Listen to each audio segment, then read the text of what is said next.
Hey guys, welcome back to this tutorial series जहां पे हम लोग पढ़ रहे थे सी प्रोग्रामिंग के ट्यूटोरियल्स। और मैं भानु मिश्रा आप सभी का वेलकम करता हूं एड्यूमास में। इस वीडियो में आज हम लोग जानने वाले हैं स्विच स्टेटमेंट्स के बारे में। आप लोग के काफ़ी कमेंट्स आ रहे थे कि स्विच स्टेटमेंट्स के बारे में एक सेपरेट वीडियो बनाइए, तो मैं आज आपके लिए इस स्विच स्टेटमेंट के ऊपर एक सेपरेट वीडियो लेके आया हूँ। इस वीडियो में आगे बढ़ने से पहले मैं चाहता हूं कि आप इस चैनल को सब्सक्राइब जरूर कर दें, साथ ही साथ बेल आइकन को प्रेस कर दें ताकि कोई भी मेरी वीडियोस की नोटिफिकेशन आपसे मिस ना हो सके। अब बात करते हैं स्विच स्टेटमेंट क्या होता है। तो स्विच स्टेटमेंट क्या होता है, पहले देखिए मैं स्विच स्टेटमेंट को आपको समझा दूं एकदम सिंपल भाषा में। तो स्विच आपको नाम से ही क्लियर होगा कि स्विच क्या करता है। स्विच किसी भी कंडीशन को, किसी भी चीज़ को स्विच करना, मतलब कहीं से उठा के कहीं और स्विच कर दो, मतलब कंडीशन के हिसाब से वो चेंज होती रहे।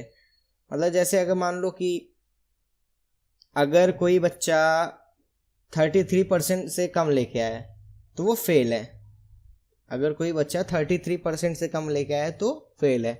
अब यहाँ पे क्या होगा कि अगर मतलब यहाँ पे स्विच लगाएंगे, इफ़ 30 मतलब जो नंबर है, जो उसका मार्क्स है वो 33 से प्लस है तो वो पास्ड, वरना फेल हो जाएगा। स्विच यही सेम सिंपल है। स्विच अगर आप लोग घर में भी यूज़ करते होंगे तो बंद करते हैं तो ऑफ, एक कंडीशन पे वो ऑफ होता है, और जैसे हम लोग स्विच करते हैं उसको ऑन की तरफ तो वो लाइट अपनी जल जाती है। समझ में आया स्विच कंडीशन क्या होता है? इसको एक बार इसका डेफिनेशन समझ लेते हैं। तो a switch statement allows a variable to be tested equality against a list values. मतलब क्या है, वैल्यूज के अकॉर्डिंग जो हम लोग स्विच का जो स्विच स्टेटमेंट होगा वो वैल्यूज के अकॉर्डिंग टेस्ट करेगा कि कहाँ पे वैल्यू को हम लोग को स्विच करना है। Each value is called a case and the variable being switched on it's checked for each switch case. Each value is called a case and the variable being switched on it's checked for each switch case. मतलब क्या है, case के according हम लोग switch करेंगे जो condition होगी। मतलब क्या है, हम लोग पहले क्या देंगे, केस देंगे कि इस केस अगर ये ऐसा हुआ तो क्या करना है, हम लोग को स्विच करना है इस पे। आगे मैं आपको एक प्रोग्राम बना के दिखाऊंगा, उसमें आपको एक ब्रीफली क्लियर हो जाएगा कैसे स्विच कंडीशन का यूज़ करते हैं। बहरहाल हम लोग बात कर लेते हैं कि इसका सिंटैक्स क्या होता है। तो सिंटैक्स कुछ नहीं होता, सिंपली क्या करना है, हम लोग को पहले लिखना है स्विच, उसके बाद एक्सप्रेशन। जिस एक्सप्रेशन के अकॉर्डिंग हम लोग केस देने वाले हैं उसी का यहाँ पे हम लोग को लिखना है इसी सर्कुलर ब्रेस के अंदर, ठीक है। उसके बाद एक करली ब्रेस लगाना है। उसके बाद सबसे पहले क्या देंगे, पहला केस, मतलब केस 1 कि पहले केस में क्या होगा, हम लोग को जैसे हम लोग कई केसेस डिफाइन करने पड़ेंगे। इसमें केसेस क्यों डिफाइन करने पड़ेंगे, क्योंकि डिपेंड करेगा कि कौन से केस में क्या हम लोग को एग्जीक्यूट कराना है। मतलब क्या है, जैसे स्विच है, ठीक है। स्विच क्या करेगा कि पहले चेक करेगा कि आपका जो कंडीशन आपने दिया है वो किस केस के साथ मैच कर रही है। मान लेते हैं हम लोग ने कंडीशन दे दिया if a is equal to 2, मतलब मान लेते हैं कोई भी एक वेरिएबल हम लोग ले लेते हैं a। अगर उसकी वैल्यू 2 है तो प्रिंट करो वैल्यू इज 2। समझ रहे हो? तो क्या करना है हम लोग को, यहाँ पे स्विच क्या करेंगे, स्विच a सर्कुलर ब्रेस के अंदर a। अब उसके बाद हम लोग कंडीशन के हिसाब से, मान लो यूजर ने इनपुट किया 2, तो क्या करेगा, केस चेक करेगा कि केस 2 कहाँ पे आ रहा है, a की वैल्यू 2 कहाँ होगी। तो जहाँ पे हम लोग case is equal to 2 define करेंगे, मतलब जहाँ पे भी हम लोग उसको डिफाइन करेंगे जिस भी केस में, वो सीधा उसी पे लाके स्विच उसे छोड़ देगा।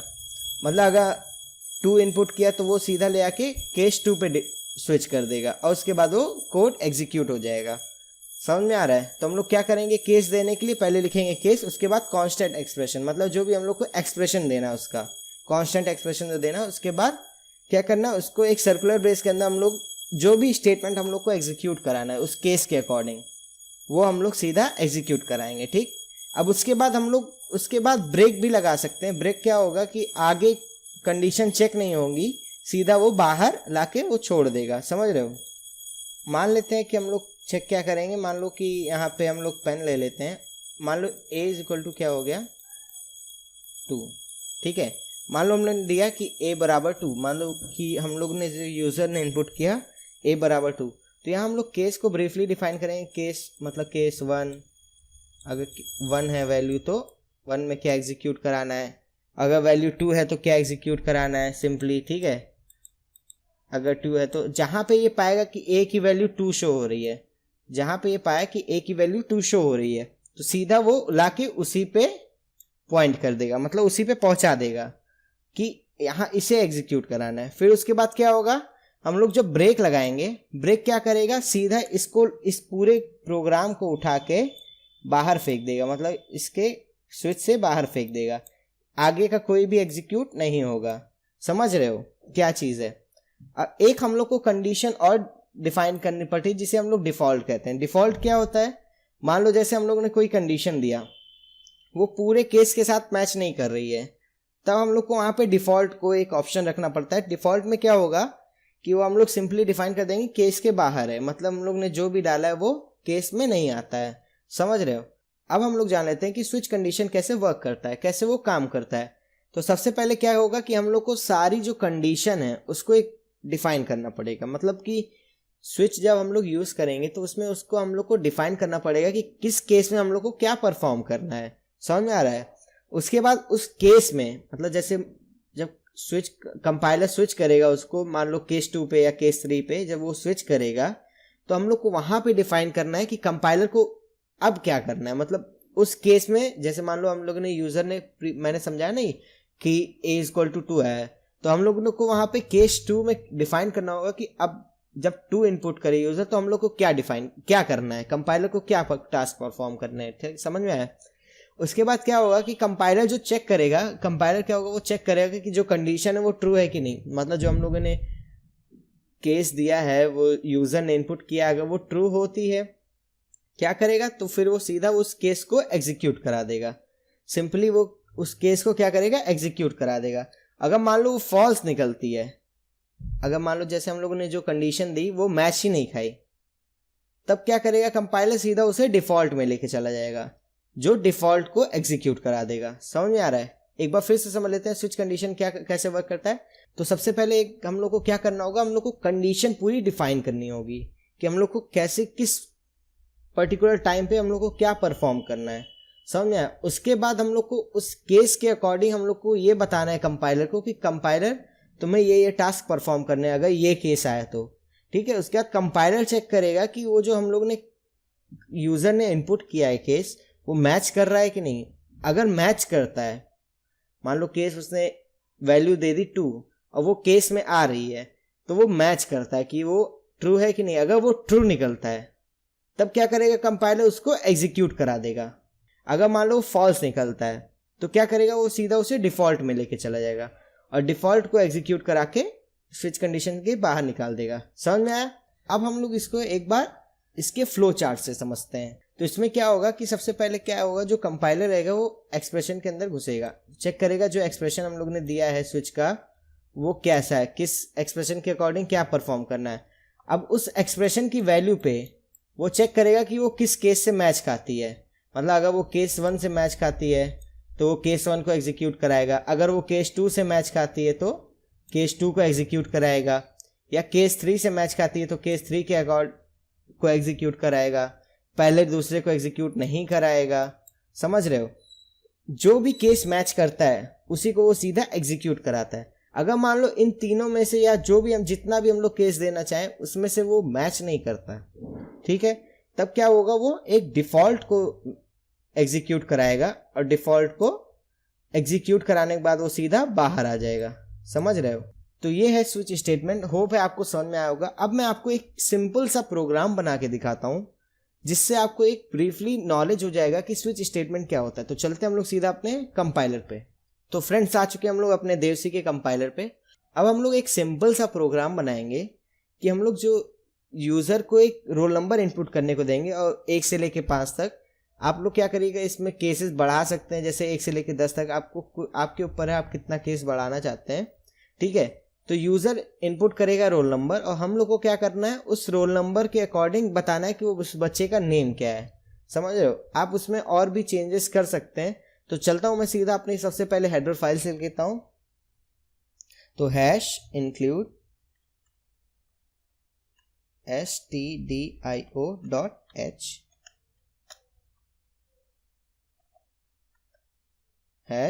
#include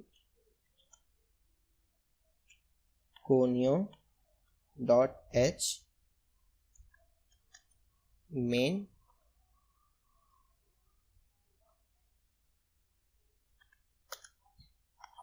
अब हम लोग को डेटा टाइप लेना है, तो इंटीजर टाइप हम लोग डेटा टाइप लेते हैं क्योंकि रोल नंबर जो होगा वो इंटीजर्स में रहेगा। ठीक है, तो रोल नंबर के लिए आर ले लेते हैं। ठीक है, और आगे अभी कोई डेटा टाइप की ज़रूरत पड़ेगी तो हम लोग आगे लिख लेंगे। ठीक है, अब हम लोग को प्रिंटर एक यूज़र को मैसेज देना है कि एंटर रोल नंबर इनपुट करो। हम लोग 1 से लेके 5 तक रखते हैं, आप लोग चाहिए तो इसे बढ़ा भी सकते हैं, 10 तक कर सकते हैं, जैसा आप अपना बनाना चाहें। मैं वीडियो को शॉर्ट रखने के लिए मैं 1 से लेके 5 तक रख रहा हूँ। ठीक है, रोल नंबर। तो पहले हम लोग क्या करेंगे, print F enter roll number. ठीक है, अब इसको देखने के बाद क्या करेगा यूज़र, जो होगा वो रोल नंबर इनपुट करेगा। तो हम लोग को इसकी वैल्यू स्टोर करानी पड़ेगी। मैं यहाँ सेमीकोलन नहीं लगाया, इसकी वैल्यू स्टोर करानी पड़ेगी। तो इसको स्टोर कराते हैं, scan F %d comma @ R में वैल्यू स्टोर हो जाएगी। ठीक है, अब हम लोग यहाँ पे स्विच का इस्तेमाल करते हैं, स्विच, और यहाँ पे हम लोग दे देते हैं आर। ठीक है, अब हम लोग को यहाँ पे कोई और डेटा टाइप की जरूरत नहीं है तो हम लोग सेमीकोलन लगा देते हैं। ठीक है, अब हम लोग कंडीशन देते हैं, केसेस देते हैं। ठीक है, तो केस देने के लिए सबसे पहले करली ब्रेस के अंदर क्या देंगे, केस 1। सबसे पहला केस में क्या होगा कि अगर वो इनपुट करता है रोल नंबर 1, ठीक है, मान लो 1, ठीक, तो उसमें क्या करना है हम लोग को, प्रिंट, उसमें हम लोग को अब स्टेटमेंट दे देते हैं, हम लोग जो भी स्टेटमेंट देना है। तो मैं प्रिंट कर देता हूँ सिंपल सा नेम, प्रिंट एफ अभिषेक। ठीक है, और उसके बाद यहाँ पे हम लोग ब्रेक लगा देते हैं। ब्रेक किस लिए होता है, ब्रेक बेसिकली इसलिए यूज होता है कि आगे जो है वो स्टेटमेंट एग्जीक्यूट ना हो। समझ रहे हैं, मतलब वो अगर यूजर ने 1 इनपुट किया यहाँ पे, तो सीधा वो 1 पे ही एग्जीक्यूट करा के सीधा वो कंपाइलर के बाहर ढकेल दे इसे। समझ में? अब अगर मान लेते तो उसने 2 इनपुट किया, तो केस 2 पे क्या होगा, यहाँ पे हम लोग दे देते हैं प्रिंट एफ भानु। ठीक है, ब्रेक,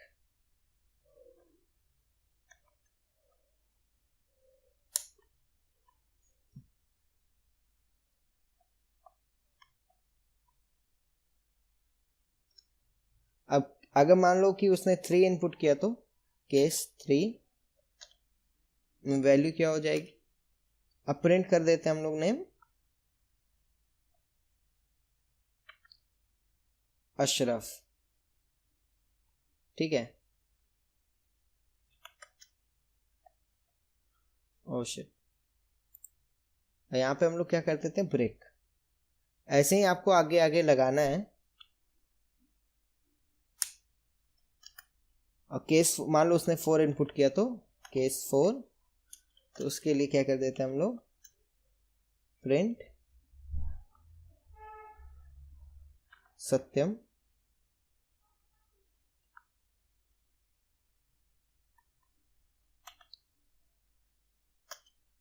और केस 5 में अगर मान लो उसने 5 इनपुट किया, तो क्या दे देते हैं हम लोग, प्रिंट एफ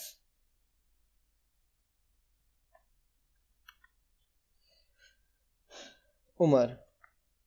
ठीक है,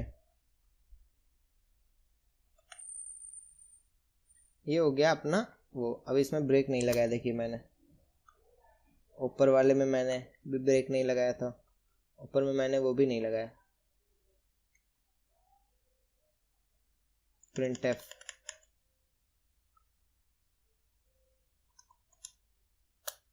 ब्रेक,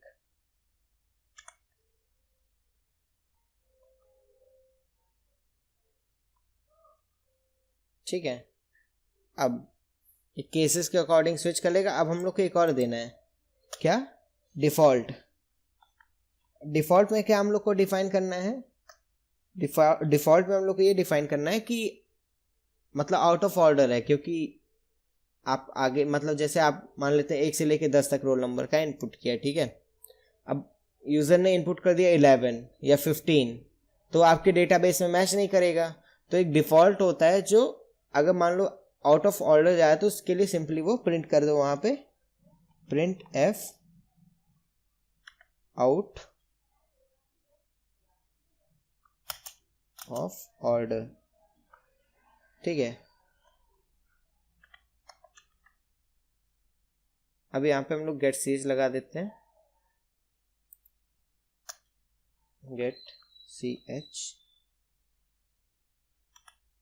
अब इसे एक बार कंपाइल करके देखता हूँ कि कोई गलती तो नहीं है। इसको दे देते हैं स्विच नाम से, ठीक है। यहाँ पे क्या गलती दे रहा है, अच्छा हाँ, यहाँ पे मैंने वो नहीं इनपुट किया है। देखिए हम लोग नॉर्मल कंडीशंस में क्या करते हैं कि सेमीकोलन यूज़ करते हैं। हम लोग को क्या यहाँ पे यूज़ करना है, 2 डॉट्स का, जो ऊपर ये 2 डॉट्स होते हैं उनका यूज़ करना है, ठीक है। तो सब में मैं 2 डॉट्स लगा देता हूँ, ठीक है। अब इसे एक बार फिर से एग्जीक्यूट करा के देखते हैं। यहाँ देखिए मैंने ब्रेक की स्पेलिंग सही नहीं लिखी, BREAK, ठीक है। यहाँ पे क्या गलती है, अच्छा यहाँ पे मैंने C बड़ा लिख दिया है। फिर से कंपाइल करके देखते हैं, और अच्छा यहाँ पे भी वो लगता है, मैंने यहाँ पे भी नहीं लगाया था। इसे चलिए फिर से कंपाइल करके देखते हैं, कोई दिक्कत नहीं। अब इसे रन करा के देखते हैं। मान लो हम लोग रोल नंबर इनपुट करते हैं 4, सत्यम, देख रहे हैं। तो ये था स्विच स्टेटमेंट्स का। होप है आपको ये वीडियो समझ में आया होगा। अगर समझ में आया तो इस वीडियो को लाइक ज़रूर करके जाएं, ताकि साथ ही साथ चैनल को सब्सक्राइब करके बेल आइकन को प्रेस कर दें, और शेयर करना ना भूलें अपने फ्रेंड्स के साथ। मैं मिलता हूँ आपको नेक्स्ट वीडियो में, तब तक के लिए have a good day guys.